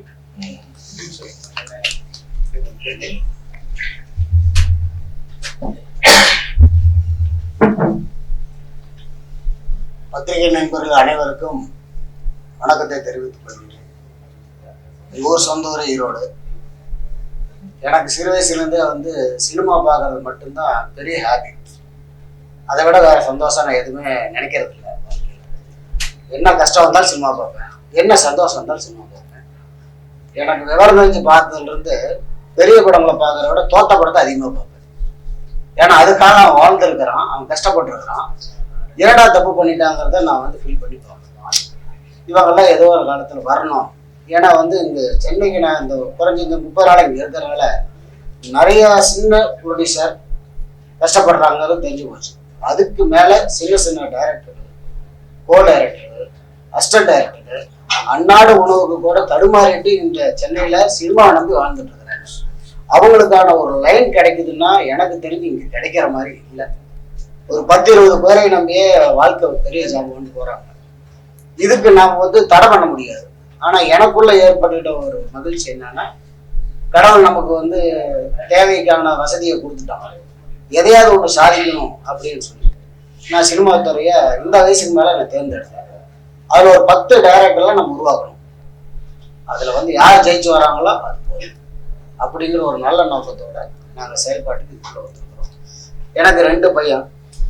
ஒருத்தர் விசில் கம்யூனிகேஷன் படித்து சினிமாவுக்காக உருவாகிட்டு இருக்கிறான். இவர் சின்ன தம்பி, அவர் வக்கீல். ஆல்ரெடி வக்கீல் பண்ணிட்டு எப்போ படம் பண்ணிட்டுப்பா கூட அப்படின்னா நான் சொன்னேன், சரிப்பா பண்ணுப்பா, நான் அதை வரவேற்கிறேன் அப்படின்னு. அப்போ சொல்லும் போதே ஒரு விஷயத்த தெளிவுபடுத்தினாரு. சார் நான் சோலாவாக போக மாட்டேன், ப்ரொடியூசர் பையனாக இருந்தாலும் அடக்க ஒடுக்கும் ஒரு சின்ன சீன் கொடுத்து நான் போகிறேன், நான் ட்ராவல் பண்ணுறேன், சினிமாவை தெரிஞ்சுக்கிறேன், அதுக்கப்புறம் காலம் பதில் சொல்லட்டும் அப்படின்னு ஒரு பகுதி. ப்ரொடியூசர் பையனா அவங்களுக்கு முக்கியத்துவம் கொடுத்து அவங்கள பில்டப் பண்ணி அவங்களுக்கான பவர் கொடுக்கறதுக்கான விஷயத்துக்கு நான் காரணம். நீங்கள் எடுக்க போகிற எந்த படமாக இருந்தாலும் அப்படிதான் இருக்கும். அதே மாதிரி நாங்கள் ஒரு காலையில் ஒரு 6 மணிலேருந்து வெளியே பிரயாணம் பண்ணிட்டு இருக்கிறோம் பல வேலைகளாக. அப்புறம் ஒருத்தர் இந்த மாதிரி கதை சொல்கிறாங்கன்னு சொன்னங்காட்டி ஒரு 6:30 மணிக்கு இவரை சந்திக்கிறோம். டைரக்டர் ராஜகோபால், அரவிந்த் ராஜகோபால். கதை சொல்ல வரேன் சார். 6:30 மணிக்கு ஸ்டார்ட் பண்ணாரு. ஃபுல் டயர்டு சாயங்காலம். காலையிலேருந்து வந்ததுனால பார்க்க முடியுமா கேட்க முடியுமான்னு எனக்கு தெரியல. ஆனால் சொல்ல ஆரம்பித்தா 2 மணி நேரத்தில் வந்து எனக்கு வந்து இருந்த டயர்டே போயிடுச்சு. கம்ப்ளீட்டாக எனக்கு வந்து அந்த படத்துக்கு மேலே நல்லா இம்ப்ரூவ்ஸ் ஆகி ஒரே டைமில் சந்திச்சு அடுத்த நாளே ஓகே. நான் அதுக்காக சான்ஸோ டைமோ எதுவும் ஒதுக்கல. பண்ணுனாரு. எங்களால் என்ன செய்ய முடியுமோ அவர் கேட்கறது இது வரைக்கும் எந்த தடையும் இல்லாமல் செஞ்சிருக்காங்க. அதுபோக வந்து ஜெகன் அடிக்கடி சொல்லிட்டு இருக்கிறாங்க, எதிர்காலத்தில் வரக்கூடிய மிகப்பெரிய டீம் இவங்க. அதில் ஜெகன் ஒரு ஆள் வரும், சந்தேகம் இல்லை. இவங்க ஆல் ஓவர் டீம் வந்து வெற்றிகளை தர்றதுக்காக உழைக்கக்கூடிய மனுஷன். இவங்க டீம் வந்து சாதாரண ஆளுகள். இன்னைக்கு நான் சொல்கிறேன் இந்த வாயிலாக, எங்கள் படத்துக்காக சொல்ல, எது வேணால் நடக்கட்டும். ஆனால் இவங்களை நம்பி படம் கொடுக்குறவங்களுக்கு யாருக்கும் தோல்வியும் வராது, அந்த படத்தை தோக்க விடவும் மாட்டாங்க, ஒரிஜினலாக பாடுபடுவாங்க. இது வாய் மூலமா எந்த ப்ரொடியூசர் பார்த்தாலும் இவங்களுக்கு நீங்கள் வாய்ப்புகளை கொடுக்கறதுனால நல்ல வழி கட்டாய பணம் லாஸ் ஆகாம பார்த்துக்கிறதுக்கு அத்தனை வகையான தகுதியும் நிறைஞ்ச ஒரு டீம். அந்த ஒரு நம்பிக்கையை வச்சு தான் நான் இவங்ககிட்ட கேட்டேன். நான் எப்பவுமே வந்து கதைக்குள்ளே போய் நாங்கள் வந்து தலையிடுற விஷயம் கிடையாது. அவங்க என்ன படைக்க நினைக்கிறாங்களோ அது பக்கபலமாக நிற்குன்னு தான் நினைப்போமே தவிர அதில் நாங்கள் முழு சுதந்திரம் அவர் கொடுத்துட்டோம். எங்கிட்ட என்னன்னா, நான் கிராமத்துக்காரங்களாச்சா, சொன்னதை செய்யலையேன்னு கோவம், சொன்னதை ஏன் செய்யலன்னு தான் கோவம். நீ எச்சா செய்யலன்னு எனக்கு தெரியாது, அது சொல்றதை செய், நீ தானே சொன்ன மாறாது. இந்த மாதிரி ஒரு விஷயத்தில் இருக்கும் தவிர நாங்கள் எதையுமே பெருசுப்படுத்திக்க மாட்டோம். அந்த மாதிரி ஒரு குணம் இல்லை. நாங்கள் இந்த சினிமாவில் வந்து புதுசாக நாங்கள் வந்து வந்துகிட்டு இருக்கிறோம். உங்களுடைய வாயிலாக இந்த படத்தை வெற்றி பெறுவதற்கு எல்லா வகையான விஷயங்களும் செய்யணும். அப்புறம் எங்களோட நடித்த டீமில் இருக்கிறவங்க சார், சாம் சார் சொல்ல வேண்டியதில்லை. அதாவது என்ன சொல்கிறதுன்னா, ஒரு டெடிகேட்ஸ் பர்சன். என்கிட்ட எல்லாம் சொல்லும் பொழுது ஆர்டிஸ்ட்னா டார்ச்சர் பண்ணிடுவாங்க, டைமுக்கு வரமாட்டாங்க. எனக்கு அதெல்லாம் தெரியவே இல்லை. சிரமம் கொடுத்துருந்தா தானே வருத்த போட முடியும். அவர் வேலையை அவர் கச்சிதமாக செஞ்சார். எங்களுக்குள்ள வந்து அண்ணன் தம்பி உறவாக தான் இந்த படத்தில் நாங்கள் பழகிக்கிட்டோ இருந்திருப்போம். இவர் நிறைய இவங்களுக்கெல்லாம் சொல்லி கொடுத்தார். புதுசுங்கிறதுனால அவர் விட்டு விலகலை. அதனால ஒவ்வொருத்தருக்கும் அவர் வந்து அவருக்கு தெரிஞ்ச விஷயங்களை, அனுபவங்களை, டைரக்டருக்கும் சரி, கோ டைரக்டருக்கும் சரி, எங்கள் தம்பி ரஞ்சித்துக்கும் சரி, எல்லாத்துக்கும் ஒரு பிள்ளையார் சொல்லியா தூணா நின்று இந்த படத்தை வந்து கொண்டு போகணுங்கிறதுக்காக இன்ன வரைக்கும் அவர் கஷ்டப்படுறாரு. அதுக்காக ரிஸ்க் எடுக்கிறாரு. பல விஷயங்களை சொந்தமாக அவர் செலவு பண்ணி கூட அடுத்த ரேஞ்சுக்கு போறாரு. இது எங்களுக்கு ஒரு மகிழ்ச்சியான விஷயம். எந்த நடிகரும் இப்படிலாம் பண்ண மாட்டாங்க. வேலை முடிஞ்சா சம்பளத்தை வாங்கினா குட் பாயிண்ட் போயிட்டே இருப்பாங்க. ஆனால் இதை தாண்டி அவர் வந்து மொத்தமாக ஜெயிக்கணுங்கிறதுல வந்து ஆர்வமாகவும் ரொம்ப சத்தியமாகவும் இருக்குது. அதில் எந்த இடத்துலையும் சந்தேகம் இல்லை. எங்களுக்கு இந்த ப்ரொடக்ஷனில் இவர் நடித்தது மிகப்பெரிய ஒரு பாராட்டாக நாங்கள் நினைக்கிறோம். அதுக்கப்புறம் பொண்ணு நிரஞ்சனமும் அவங்களால நம்ம எதுவும் சொல்கிறதுக்கு இல்லை. நல்ல பொண்ணு, அருமையாக நடிச்சுது, ஃபர்ஸ்ட் கிளாஸாக இருக்குது, போகுது போகிறாங்க நல்ல முறையாக இருந்துச்சு. அதில் ஒன்றும் சந்தேகத்துக்கு இல்லை. சார் ரவி சார் பக்கா ஜென்டில்மேன். அதாவது வந்து நான் அவரை பார்க்குறப்பல என்ன நினைப்பேன்னு கேட்டிங்கன்னா, ஜெய்சங்கர் ஜேம்ஸ் பாண்ட் அப்படிங்களா, ஸ்ட்ரைட் அப்படி ஜம்முன்னு இருப்பார் அந்த இளமை தோற்றத்தோட.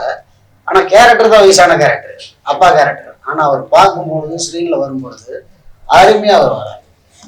சரி, இவர் இன்னும் 75 வயசுக்கு இவர் கதாநாயகனா போயிடலாம் மாட்டேங்குது, அவ்வளோ அழகாகத்தானே இருக்கிற இவருக்குன்னு அப்போ அந்த அளவுக்கு ஒரு அற்புதமான என் மனசுக்குள்ள பட்டதை நான் சொல்லிட்டேன். அவருக்கு வந்து ரவி சாரோடையும் நிலரவி சார் இவரும் நிற்கிறப்ப பார்த்தா, நான் ஃப்ரேம்ல பார்க்குறப்ப அவர் அப்பா இவர் பையனா தெரியுது. ஆனால் கதையில வந்து 2 பேர் ஃப்ரெண்டு. என் நோக்கத்தில் பார்க்குறப்ப அவர் அப்பா இவர் பையனா தான் தெரியும். அந்த அளவுக்கு கடவுள் வந்து அவருக்கு இளமையும் அந்த அழகையும் கொடுத்து படத்தில் வந்து அவர் தொடர்ந்து நடிக்கிறதுக்கான விஷயங்களை வந்து அவருக்கு அந்த வாய்ப்பு இருக்குங்கிறத தெரிஞ்சுக்கிறேன்.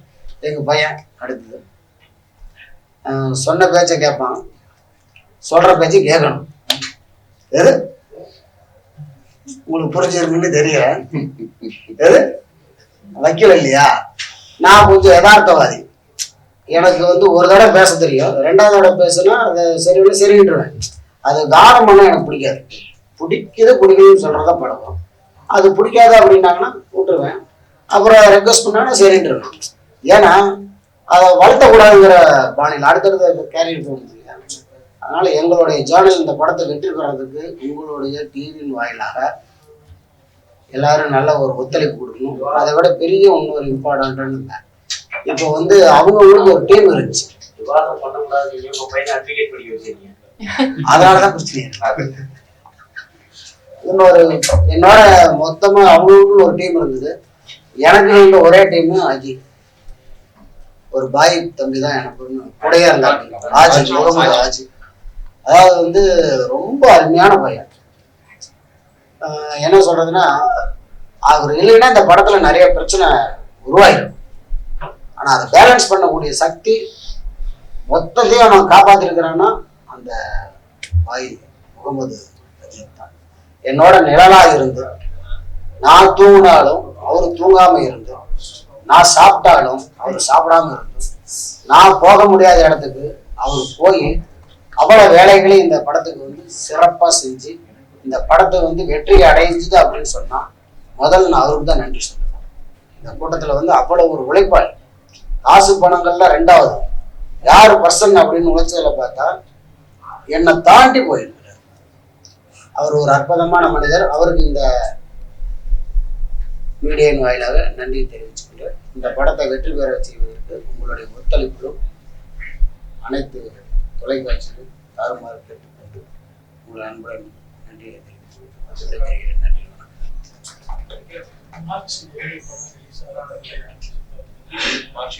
அவர் சொல்லுந்த ரைட்டிங் அவருக்கான இடம். மார்ச் 7ஆம் தேதி இந்த படம் வந்து அஸ்திரம் படம் ரிலீஸ் ஆகுது. கண்டிப்பா ஒரு த்ரில்லர் ஃபார்மேட்ல ஒரு இன்ட்ரெஸ்டிங்கான ஸ்கிரீன் பிளேயோட இந்த படம் வந்து முழுசா ஒரு நல்ல படமா அமைஞ்சிருக்கு. கான்ஃபிடண்டா எனக்கு சொல்ல முடியும், இது வந்து டெஃபினட்டா உங்க டைமுக்கும் சரி, நீங்க கொடுத்து காசு கொடுத்து டிக்கெட் வாங்குற ஒரு அந்த காசுக்கும் சரி, it will be Worth it.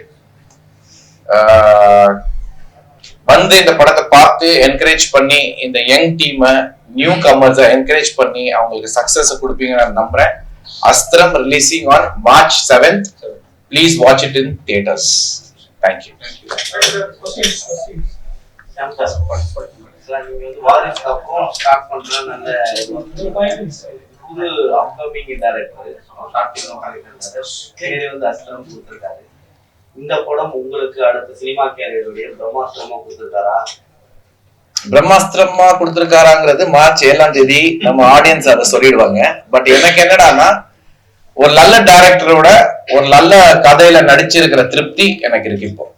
அதாவது நான் சொன்ன மாதிரி ஃபர்ஸ்ட் நம்ம என்டர் ஆகும்போது ஒரு நடிகனா மட்டும்தான் ஆகணுங்கிற ஒரு எண்ணத்துல உள்ள வந்தேன். ஜீவா சார் எனக்கு ஒரு வாய்ப்பு கொடுத்தாரு. பட் மற்ற விஷயங்கள், மற்ற எக்ஸ்பீரியன்ஸ் எதுவுமே இல்லை அந்த டைம்ல. சில தவறுகள் நடந்தது. பட் அது மாதிரி அதை வந்து நான் நெகட்டிவா எடுத்துக்கிட்டு டிப்ரெஷன்ல போற ஆளு நான் கிடையாது. நான் எப்போதுமே நாளைக்கு என்ன அப்படிங்கிற யோசிக்கிற ஒரு ஆள் தான் நானு. இப்போ வாரிசுக்கு அப்புறம் நான் கரெக்டா நல்லபடியா சூஸ் பண்ணி பண்ணணும் அப்படிங்கிற ஒரு எண்ணத்துல இருக்கும் போது இப்போ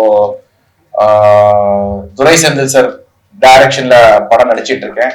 விஜயாதிராஜ் டைரக்ஷன்ல ஒரு படம் ஷூட்டிங் போயிட்டு இருக்கு. அந்த வகையில ஒரு புது டைரக்டர் நான் சூஸ் பண்றேன் அப்படின்னா இவ்வளோ எக்ஸ்பீரியன்ஸுக்கு அப்புறமும் திருப்பி புதுசா அப்படிங்கிற போது இருக்கும்போது எனக்கு அரவிந்த் மேல இருந்த நம்பிக்கை, கதை மேல இருந்த நம்பிக்கை என்னை கைவிடாது. கண்டிப்பா இந்த படம் எனக்கு ஒரு நல்ல பேரை வாங்கி கொடுக்கும். அதே நேரத்துல ஒரு நல்ல படத்தை தேர்ந்தெடுத்து நடிச்சிருக்கேங்கிற பேரும் எனக்கு இந்த படம் நிச்சயமா கொடுக்குங்கிறதுல எந்த சந்தேகமே இல்லை. வாரிசு பட டைம்ல வந்து உங்க ரசிகர்கள் என்ன சொன்னாங்கன்னா கம்பேக் ஷாம் சொல்லிட்டு ரொம்ப சோஷியல் மீடியா ட்ரெண்ட் பண்ணாங்க. அந்த நேரத்துல வந்து உங்களுக்கு என்ன தோணுச்சு? ஏன்னா அதுக்கு முன்னாடி வந்து உங்களை வந்து யாரும் வந்து மேக்ஸிமம் பேசல. வாரிசுல நடிக்கும் போது எல்லாம் அவங்க பேச ஆரம்பிச்சுட்டாங்க. அதுக்கப்புறம் ஏன் சார் இந்த டிலே, இவ்வளவு டிலே? அதுதான் இப்போ ஃபர்ஸ்ட் 12 வீக் அப்புறம் 4 படம் இமீடியட்டா சைன் பண்ணேன். அந்த தவிர இப்ப நான் பண்ணக்கூடாதுங்கிறதுல ரொம்ப கிளியரா இருக்கேன். ஒரு படம் பண்ணாலும் கரெக்டான படம் பண்ணலான்ட்டு. இப்போ நான் வாரிசுக்கு அப்புறம் கோலி சோடான்னு ஒரு வெப் சீரிஸ் விஜய் மில்டன் டைரக்ஷன்ல பண்ணிருக்கேன். அது ஹாட்ஸ்டார்ல ரிலீஸ் ஆயிடுச்சு. அதுக்கப்புறம் இப்போ அஸ்திரம், நொடிக்கு நொடி, அப்புறம் துரை செந்தில் சாரோட இயக்கத்துல ஒரு படம். இந்த எல்லா படமும் சிறப்பா இருக்கும், நல்ல படமா இருக்கும், நல்ல டைரக்ஷனா இருக்கும். என்னோட ரோலும் என்னோட பெர்ஃபார்மன்ஸும் ரொம்ப நல்லா இருக்கும்ங்கிறதுல எனக்கு எந்த நம்பிக்கை, எந்த டவுட்டும் இல்லை. அதே நேரத்துல தெலுங்குலயும் நடிக்கிறேன், கன்னடாலையும் நடிக்கிறேன். சோ இது வந்து போயிட்டு தான் இருக்கு. சிக்ஸ் கேண்டில் நீங்க வந்து உடம்ப வருத்தி ஒரு ஆக்டிங் கொடுத்துருப்பீங்க. இதுல ஏதாவது ஸ்பெஷல் வச்சிருக்கீங்களா இந்த படத்துல? இதுல அந்த மாதிரியான ஒரு ஸ்கோப்போ இல்ல பெர்ஃபார்மன்ஸ் டிமாண்ட் அப்படி கேட்கல. பட் என்னன்னா படம் முழுக்க இவங்க சொன்ன மாதிரி ஷாமோட ஷோல்டர்ல இந்த படத்தை கேரி பண்ற அளவுக்கு அந்த ஸ்கிரீன் பிளே இருந்தது. சோ அதுல நான் ரொம்ப கவனமா இருந்தேன். நம்பி இந்த படத்தை இவ்வளோ எல்லா சீனையும் நான் தான் கேரி பண்ணணும் அப்படிங்கிற ஒரு விஷயத்த ஃபோக்கஸ் பண்ணி, நல்ல வேளை எனக்கு ஒரு விஷயம் என்ன அமைஞ்சதுன்னா இந்த படத்துல ஒரே டைம்ல ஷூட் பண்ணதுனால வேற எந்த டீவியேஷனோ டிஸ்ட்ராக்ஷனோ வேற ஒரு ஷூட்டிங் போயிட்டு வந்து இங்க அட்டென்ட் பண்ற மாதிரி இல்லாம இந்த படத்தை முழுக்க ஒரே ஷெட்யூல்ல முடிச்சதுனால பார்த்தவங்க சொன்னது என்ன அப்படின்னா ஷாம் சார் வந்து கரெக்டா அந்த புரிஞ்சுக்கிட்டு எடுத்துட்டு போயிருக்காரு. எங்கேயுமே தப்பு இல்லாம ஒரு டிராப் இல்லாம அந்த ரோலை கரெக்டா பெர்ஃபார்ம் பண்ணிருக்காரு அப்படின்னு சொல்லி வந்து எனக்கு ரொம்ப சந்தோஷமா இருக்கு. தோல்வி இதெல்லாம் வந்து புதுசா இவங்க சொன்னாங்க, அப்போ இது பண்ணாங்க. ஆனா உங்களுக்கு ஹைட்டு, கலரு, அழகு எல்லாமே இருக்கு. எந்த இடத்துல கோட்டையை விட்டுட்டீங்க? கோட்டையை விட்டுட்டேன்னு நான் சொல்ல மாட்டேன். பட் ஃப்ரெண்ட்ஸுங்க இருந்தாங்களா? இல்ல அது பேர் கேட்டு இல்ல அப்படி கிடையாது. ஆக்சுவலா வந்து எல்லாருக்குமே வந்து ஒரு டைம் அமையணும், வெற்றியும் அமையணும். இப்ப நான் வந்து சினிமாவுக்கு வரும்போது நான் பெரிய ஒரு ஜேர்னில நான் கிராஸ் பண்ணல. ஒரு 3 இயர்ஸா ட்ரை பண்ண ஒரு பெரிய சந்தர்ப்பம் கிடைச்சது. இப்பவும் வந்து 12B படம்ங்கிறது வந்து எனக்கு மிகப்பெரிய ஒரு டெபியூ வெஹிக்கிள் தான் அது.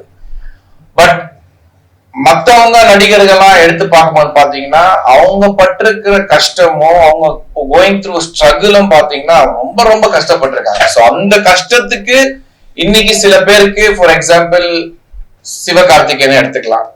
அவர் சாதாரணமா வரல. அவர் பல வருஷமா கஷ்டப்பட்டு டெலிவிஷன்ல இருந்து விஜய் டிவில ஆங்கர் பண்ணி அப்புறம் டான்ஸ் ஷோ எல்லாம் பண்ணி அதுக்கப்புறம் ஒரு சந்தர்ப்பம் கிடைச்சு அதுக்கப்புறம் வெற்றி அடைஞ்சு இப்போ ஒரு ரேஞ்சுக்கு போயிருக்காரு. அது ஒரு அனுபவத்தை ப்ராப்பரா யூஸ் பண்ணிக்கிட்டாரு அவரு. எனக்கு வந்து கரெக்டா டெபியூ ஆனதுக்கு அப்புறம் ஒரு கைடன்ஸ் இல்லாம இருந்ததுக்கு காரணம் எனக்கு பேக்ரவுண்ட் இல்லை. பட் அதை நான் குறையா சொல்ல முடியாது. எனக்கு அது தெரிஞ்சுதான் சினிமாக்கு வந்தேன். எனக்கு என்ன அப்படின்னா நான் வந்து ஒரு நல்ல நடிகனா ஆகணும், நல்ல ஒரு இடத்துக்கு போய் சேரணும் அப்படிங்கிற மாதிரி தான் வந்திருக்கேன். அதை நான் வந்து அது ஒரு ஜேர்னியா தான் பாக்குறேன். அப்ஸ் அண்ட் டவுன்ஸ் எல்லாருக்கும் இருக்கும். இல்ல டவுனா இருந்து அப்பா இருக்கும், இல்லைன்னா அப்பா இருந்து டவுனா இருக்கும். என்னோட ஜேர்னில எப்படி இருந்தாலும் ஐ எம் 1%. நான் ரொம்ப நன்றி சொல்லுவேன் கடவுளுக்கு. ஏன்னா எனக்கு கிடைச்சிருக்க ட்ரீம், என் கையில கிடைச்சிருக்கிறது வந்து எல்லாருக்கும் கிடைக்காது. பட் இன்ன வரைக்கும் 22 இயர்ஸா 3 லாங்குவேஜ்ல நான் நடிச்சுக்கிட்டு இருக்கிறது வந்து I think it's gift from God and I'm very thankful. இங்க இருந்து நம்ம எடுத்துட்டு போலாம். வேற நீங்க ஷோ பண்ணல ஜட்ஜா நீங்க இருந்தீங்க, அது கீழே வந்து கன்சர்ன்டா இவரு சிவகார்த்திகாரு, இன்னைக்கு சிவகார்த்திகேயன் அங்க இருக்காரு. இதை எப்படி பாக்குறீங்க? சந்தோஷமா இருக்கு. ஏன்னா அந்த ஷோ நடக்கும் போது நான் சிவகார்த்திகேயன்ட்ட ஒரு தடவை 5 தடவை சொல்லியிருக்கேன், இந்த மாதிரி உனக்கு கிஃப்ட் ஆஃப் த கேப், அந்த காமெடி சென்ஸ் எல்லாமே உனக்கு இருக்கு சிவா, கண்டிப்பா உனக்கு ஒரு சான்ஸ் கிடைச்சா நீ வேற மாதிரி டேக் ஆஃப் ஆயிடுவ. 2வது என் வீட்லயும் சரி எல்லார் வீட்லயும் சரி நீ வந்து கிட்ஸை ரொம்ப அட்ராக்ட் பண்ற அந்த மாதிரி எல்லாம் சொல்லியிருக்கேன். சோ இன்னைக்கு அவரோட சக்சஸ் வந்து எல்லாருக்கும் சர்ப்ரைஸா இருக்கலாம். பட் எனக்கு வந்து அது கண்டிப்பா நடக்கும்னு அப்பயே நான் உணர்ந்து அவர்கிட்ட சொல்லியிருக்கேன். அவரே என்னை இப்ப பார்க்கும் போதெல்லாம் வந்து பார்த்து பேசுவாரு. பேசும்போது சொல்லுவார், சார் அன்னைக்கே சொன்னீங்க சார், இந்த கிஃப்ட் ஆஃப் த கேப் மக்களுக்கு எல்லாம் பிடிச்சிருக்குங்க, அது இப்போ நடந்துட்டு இருக்கு சார், தேங்க்யூ சார். அதெல்லாம் வந்து சக்சஸ் வந்து it is like how you take it. நம்ம எப்படி எடுத்துக்கிறோம்னா, இப்போ நான் வந்து குஷியில ஒரு ஃப்ரேம்ல நடிச்சிருந்தேன் விஜய் அண்ணாவோட, கட் பண்ண நான் அப்போ 2 வருஷத்துக்கு அப்புறம் ஹீரோ ஆனேன். அதெல்லாம் எனக்கு வந்து ஒரு சந்தோஷமான ஒரு பீரியடா இருந்தது. இப்போ சிவகார்த்திகேயன் அந்த மாதிரி பண்றாரு. பட் நான் எப்படி பாக்குறேன்னா, கம்பேரிசன் பண்ணாம நீ உன் வாழ்க்கையில நீ சந்தோஷமா இருக்கியா, நிம்மதியா இருக்கியா, நீ பண்றதுல சந்தோஷம் கிடைக்குதா, ஜஸ்டிஃபை பண்றியா, சினிமாவை வந்து நேசிக்கிறியா அப்படிங்கறதான் நான் பார்த்துட்டு இருக்கேன். அந்த வகையில எனக்கு சினிமா இது வரைக்கும் எனக்கு கொடுத்துருக்கிறதுல எனக்கு ரொம்ப சந்தோஷம். ஸ்ட்ரகிள், ஃபைட், பேட்டில் எல்லாருக்கும் இருக்கு. அதே மாதிரி நானும் அதை பாசிட்டிவா எடுத்து போயிட்டு இருக்கேன். அவ்வளவுதான்.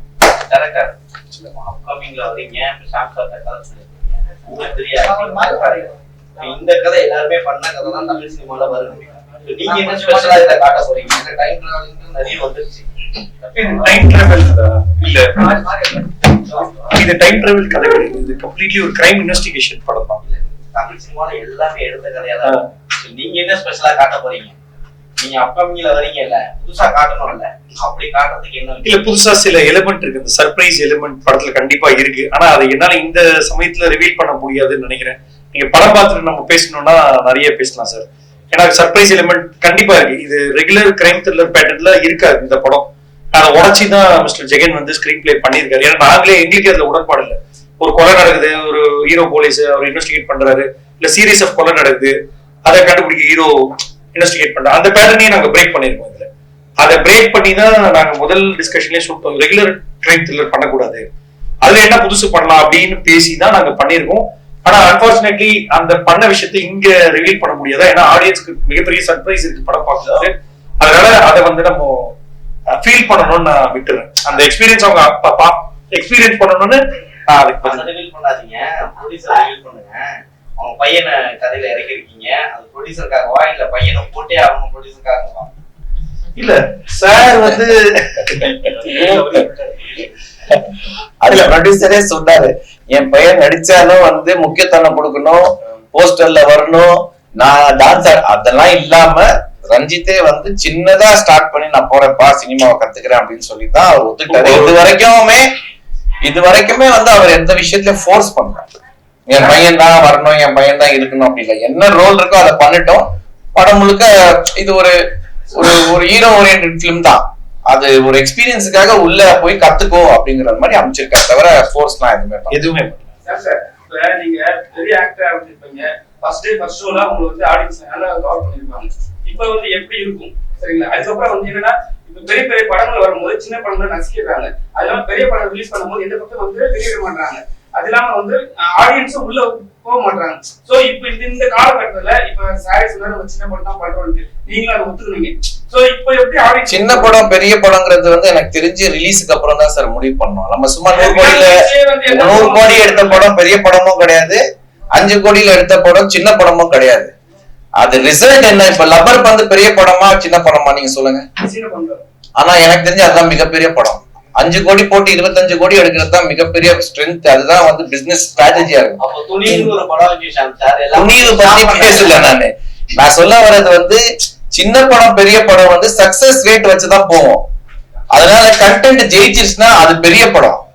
இன்னைக்கு வந்து லப்பர் பந்து வந்து மிகப்பெரிய படம். ஓட்டம் பந்தீங்கன்னா எல்லாம் ஓடணும்ல, ஓட்டம் பந்தீங்கன்னா எல்லாம் ஓடணும்ல. ஆமா, விடாமுயற்சி ஒரு படம் இருந்துச்சு, எந்த படமும் வரவே இல்லையே.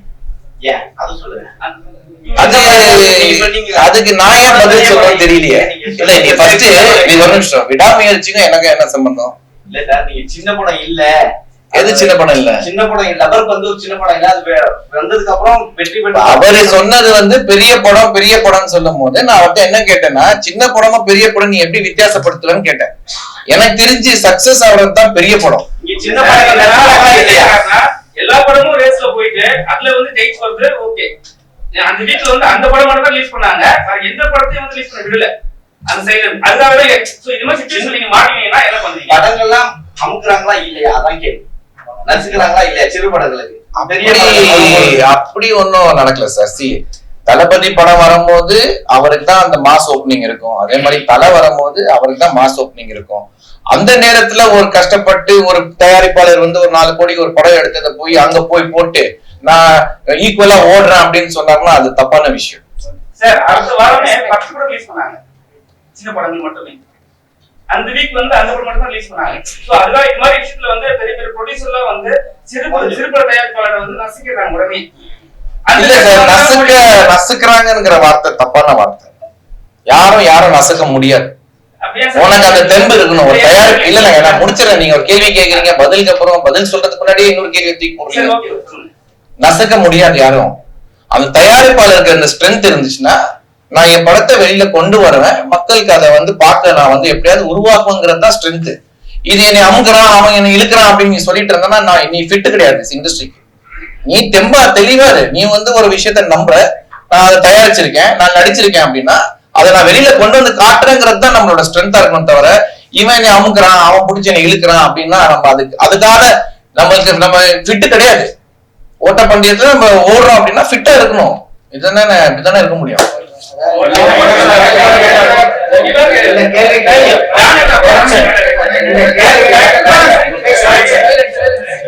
இந்த கேள்விக்கு ஒரு கூட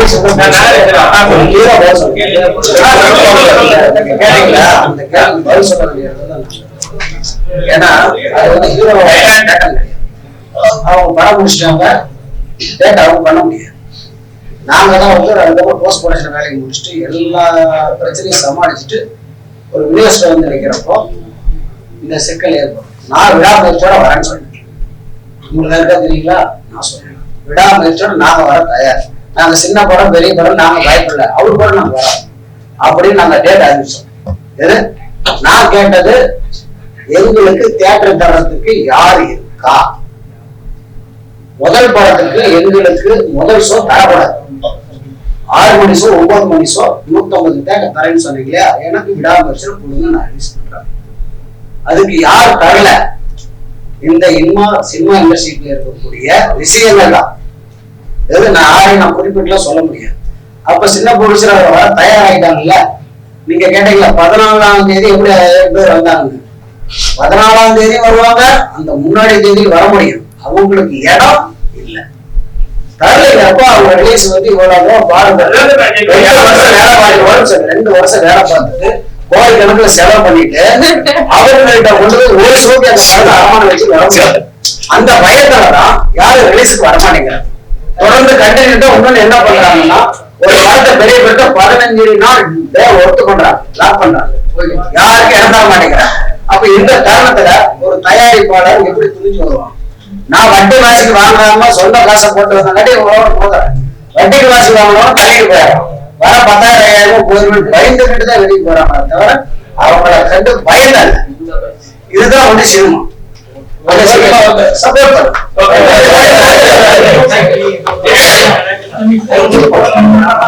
இதை கொஞ்சம் முன்னாடி எடுத்துருக்கீங்களா?